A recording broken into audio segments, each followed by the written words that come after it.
कहते हैं सत्ता के सुख में इतना ज्यादा मशगूल नहीं होना चाहिए कि अपने ही रूठ जाए। शिवसेना ने सत्ता के लिए हिंदुत्व की राह क्या छोड़ी, पार्टी में विधायक बचाने मुश्किल पड़ गए। सत्ता के आकर्षण ने विद्रोह के इस तूफान को 2.5 साल तक तो बांधे रखा, लेकिन जब समझौतों ने सीमा पार की तो यह तूफान ठाकरे परिवार के पहले मुख्यमंत्री की कुर्सी को बहा ले जाने पर आमादा हो गया। अब उद्धव ठाकरे भावुक अपील कर रहे हैं, कार्रवाई का डर दिखा रहे हैं। शिवसेना ने बगावत का सामना पहले भी किया। फर्क सिर्फ इतना है कि पार्टी में इस विद्रोह को संभालने के लिए बाल ठाकरे नहीं है। But I'm saying that after the bomb blast arrests were made. I am a Hindu, a mad Hindu. बाला साहेब ठाकरे का यही अंदाज उन्हें हिंदू हृदय सम्राट बना देता था।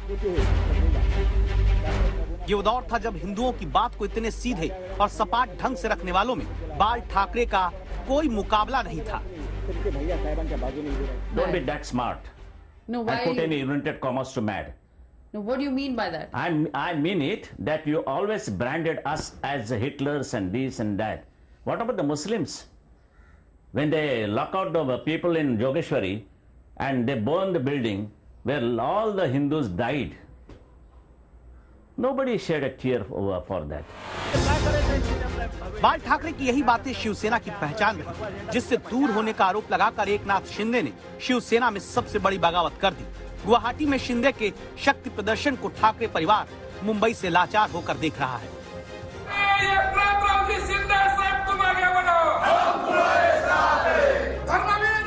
बाला साहब के रहते किसी शिव सैनिक में इतनी हिम्मत नहीं हुई कि वो पार्टी में रहते हुए ठाकरे परिवार को आंख दिखा दे।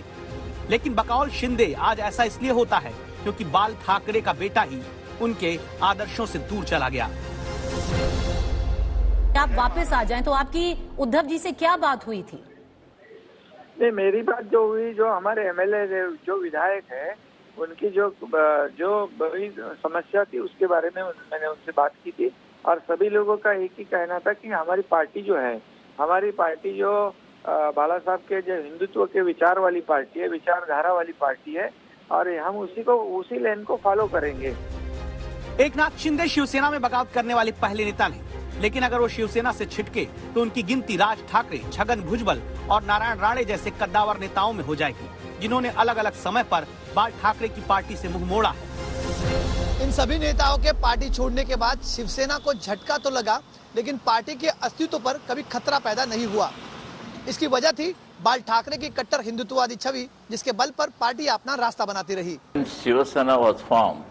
It was in 19 June 1966. Okay. इसके बाद काम तो अच्छा, शुरुआत तो अच्छे हो गई। मराठी के ऊपर ही हमने शुरुआत की शिवसेना की, और हम मराठी कभी भूल नहीं सकते। तो अभी भी आप प्रांतवाद को नहीं भूले हैं ना? That is your basic philosophy. प्रांत का सवाल नहीं है, ये मराठी फर्स्ट। महाराष्ट्र में मराठी लोगों का सम्मान नहीं किया जाएगा, मान नहीं रखा जाएगा, तो कहाँ रखा जाएगा? पंजाब में, बंगाल में, गुजरात में, उत्तर प्रदेश में, कहाँ? बिहार में। बाल ठाकरे दबंग थे, वो बगावत करने वालों को माफ नहीं करते थे। सख्त रवैया उनके व्यक्तित्व का हिस्सा रहा। उद्धव ने बागियों पर हमला करने के बजाय उनसे गुजारिश करनी शुरू कर दी, जिसने बता दिया कि शिवसेना पहले जैसे नहीं रही। शिवसेना म्हणाल तर शिवसेना आणि हिंदुत्व हे दोन घट्ट एकमेकांमध्ये गुंफलेले जोडलेले हे शब्द आहेत।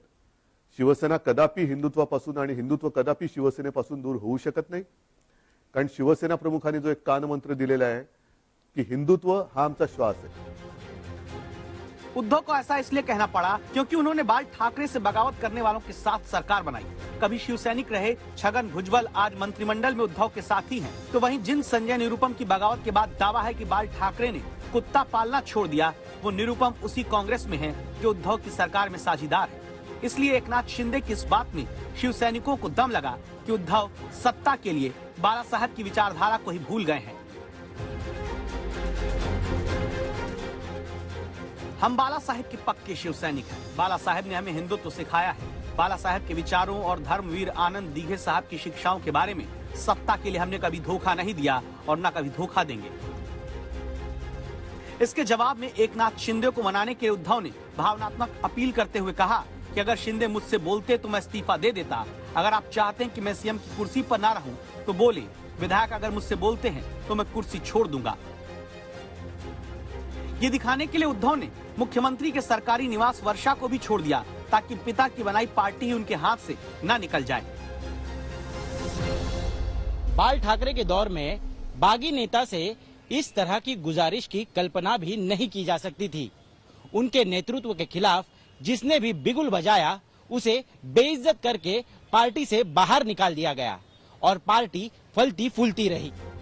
पार्टी छोड़ने वालों में पहला नाम छगन भुजबल का था, जिन्होंने पहली बार बाल ठाकरे के खिलाफ खड़े होने की हिमाकत की।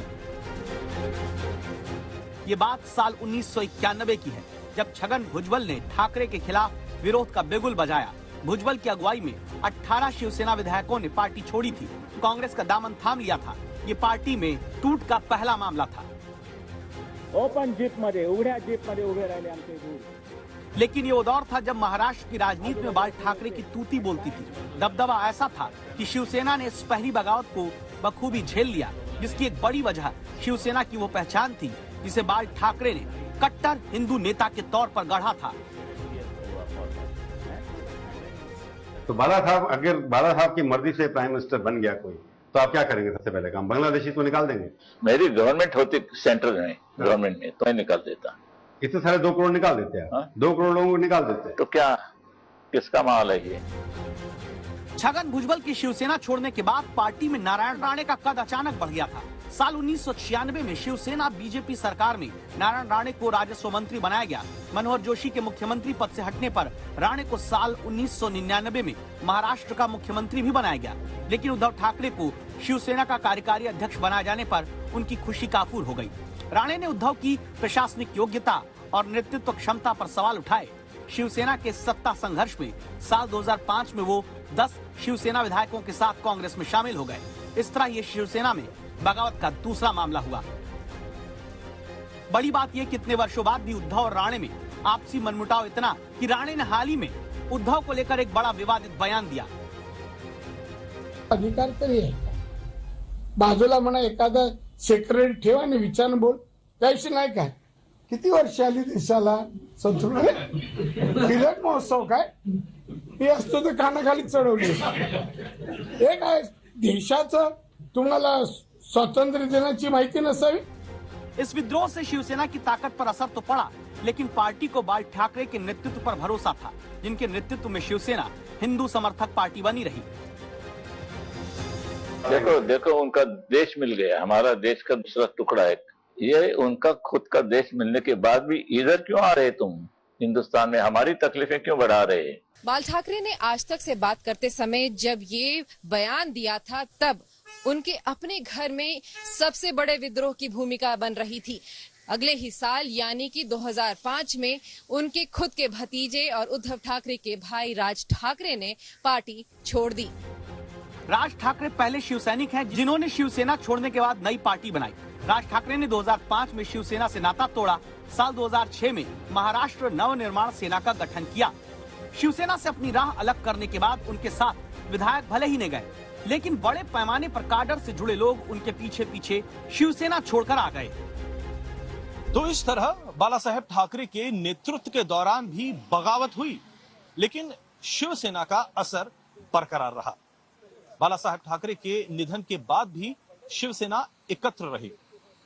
राज ठाकरे के मुकाबले सौम्य स्वभाव के उद्धव ठाकरे को देखकर लगा कि मानो उन्होंने बाला साहेब ठाकरे की विरासत को बड़ी आसानी से संभाल लिया है।